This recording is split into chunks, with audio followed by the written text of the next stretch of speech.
சென்னை அண்ணா பல்கலைக்கழக மாணவியை பாலியல் வன்கொடுமை செய்த வழக்கில் வருகின்ற 28ஆம் தேதி தீர்ப்பு வழங்கப்பட இருப்பதாக கூறப்பட்டிருக்கிறது. அண்மை செய்தியாக பார்க்கிறோம். விவரங்களை வழங்க செய்தியாளர் சுப்பையா இணைந்திருக்கிறார். சுப்பையா, குற்றஞ்சாட்டப்பட்ட ஞானசேகரனுக்கு எதிரான வழக்கில் 28ஆம் தேதி சென்னை மகளிர் நீதிமன்றம் தீர்ப்பளிப்பதாக கூறியிருக்கிறது. இதன் முழு விவரங்கள் என்ன? அதாவது அண்ணா பல்கலைக்கழக மாணவி பாலியல் பலாத்காரம் தொடர்பான வழக்கில் ஞானசேகரன் கைது செய்யப்பட்டார். இந்த சம்பவம் நாடு முழுவதும் அதிர்வலை ஏற்படுத்தியது. இந்த வழக்கு தற்போது சென்னை சிறப்பு நீதிமன்றத்தில் நடைபெற்று வருகிறது. அதாவது அள்ளிக்குளம் பகுதியில் அமைந்துள்ள அந்த நீதிமன்றத்தில் நடைபெற்று வருகிறது.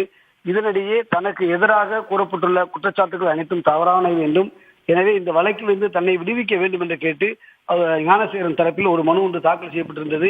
அந்த மனு அள்ளிக்குளம் வளாகத்தில் உள்ள மகளிர் சிறப்பு நீதிபதி முன்பு விசாரணை நடைபெற்று வருகிறது. இதற்கிடையே அந்த நீதிபதி விடுமுறை இருந்தால் போக்சோ வழக்குகளை விசாரிக்கக்கூடிய சிறப்பு நீதிமன்ற நீதிபதி ராஜ்லட்சுமி முன்பு விசாரணைக்கு எடுத்துக் கொள்ளப்பட்டது. அப்போது ஞானசேகரன் இருமுறை நேரில் ஆஜர்படுத்தப்பட்டார்.